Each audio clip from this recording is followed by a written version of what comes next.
So hi, I'm Martha. I'm a fourth year comparative literature and philosophy student. And I'm going to be talking today a little bit about my dissertation research, which has been looking at how magical elements of fiction can help us to understand history. And I'm most interested really in the more sort of marginalized voices and stories from history and how fiction can represent these. And I'm going to be comparing two texts today, two fictional texts that both look at slavery and the slave trade.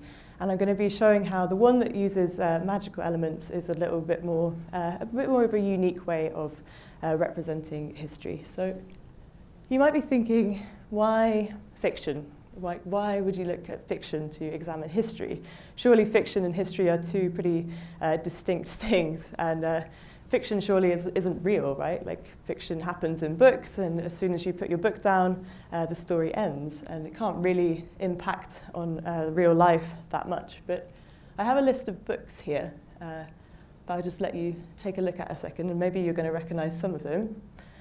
Now, what do these books have in common?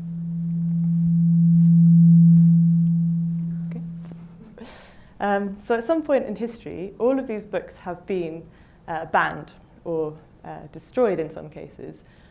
And now you don't really burn books if you don't think they have some kind of impact on the world and on our everyday realities. And fiction, just like history, is made up of stories. And there are some stories that people don't want us to tell. And the same happens in history as well.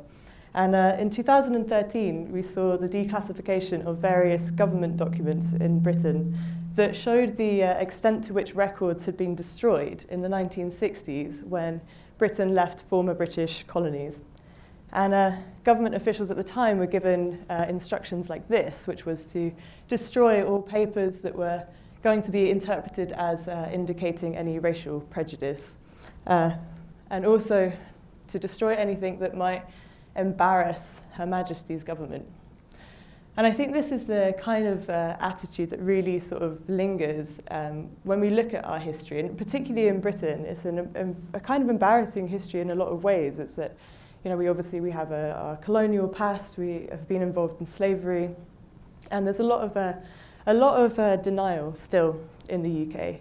And in Glasgow in particular, there's still an attitude that it Wisney us, which is the title of Glasgow University's own Stephen Mullen, title of his book. There's also a website of a version of this book, which I would really encourage people to check out because it documents a lot of Glasgow's sort of hidden histories.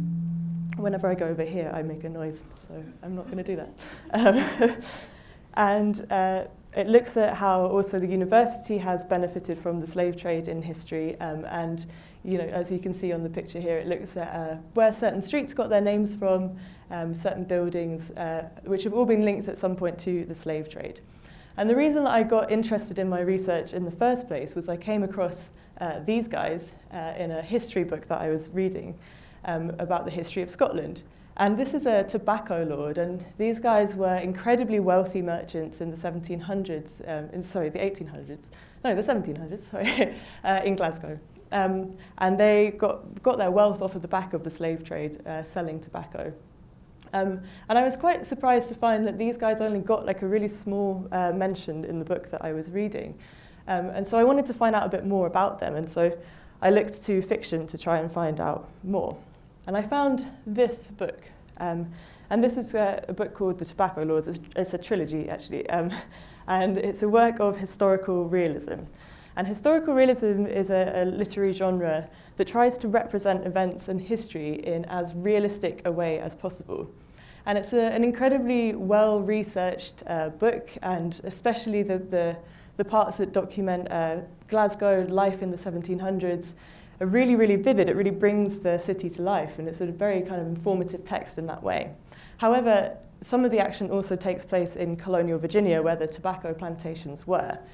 And the text that looks at people who have been enslaved, colonized people, is incredibly problematic. It's a very wide, one-dimensional representation of these people. And I just have a quote here that I'm going to pause to let you guys read a second. It's a very problematic quote, as you can see. And had this come from the perspective of explicitly one person's perspective on events. It could potentially be a really effective way of calling out the racism and the dehumanizing attitudes at the time. However, this actually comes from the perspective of the main character, who up until this point we have taken her perspective to be the truth. We trust this character in the way she sees the world. And this is one of the dangers of the realist genre in general, is that it takes one perspective on reality and it holds it up to be a complete reality, when of course that's not the case, as we know. And so this is where the magic comes in.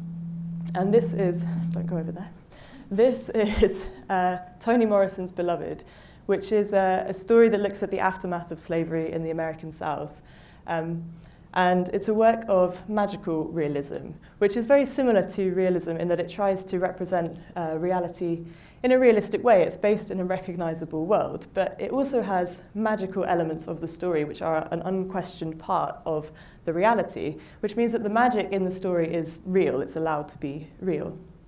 Magical realism grew out of places that had been colonized, where you had lots of different systems of reality living together. And what you saw is that the colonial powers at the time did what we saw in the Tobacco Lords extract just now, which was they would take one reality, their own version of reality, and impose it over the tops of the people who they colonized, and silenced those voices and those representations of reality. And so the magic in magical realism really reacts against that, and often it can stand for the knowledge of colonized people that was knowledge that the colonizing powers didn't understand. And that's just one use of the magic, and there's lots more, and if I had time I would love to go more into some of these other magical realist texts. But in terms of Beloved, one of the most prominent sort of magical symbols within the story is that of the ghost. And without spoiling the novel too much for people, the central character is actually forced into the really awful position to have to decide to kill her own child to stop her from being sold into slavery. But the ghost of that child comes back, and she haunts, if you like, the rest of the story and the people in the story. And what the ghost does is it allows for those voices and those lives that have been lost to live on. And it also acknowledges that the trauma of experiences and periods of time such as slavery, traumatic periods like this, that trauma is very real. And in allowing the ghosts to be real, we know that ghosts aren't real, we think that ghosts aren't real. But in allowing them to be real in a reality that is recognizably our own, we are saying that your experience is real. It is a validating symbol. It validates those experiences and validates that trauma that lives on today. And that's the real magic of magical realism, is it brings these lost voices back to the fore. And I just want to end on a quote here by Mohsin Hamid, who also writes some magical realist texts, that part of the great political crisis we face in the world today is a failure to imagine plausible, desirable futures. And this is also something that magical realism can give us. It gives us the ability to use our imaginations in a much more powerful way, in a much deeper way. And when we use our imaginations, we can empathize more with people. And so, to conclude, we need stories. We need them to challenge what has been told to us as true or false. And magic in particular can do this because it gives a much wider scope for the representation of voices that have been historically silenced. So thank you, that's me.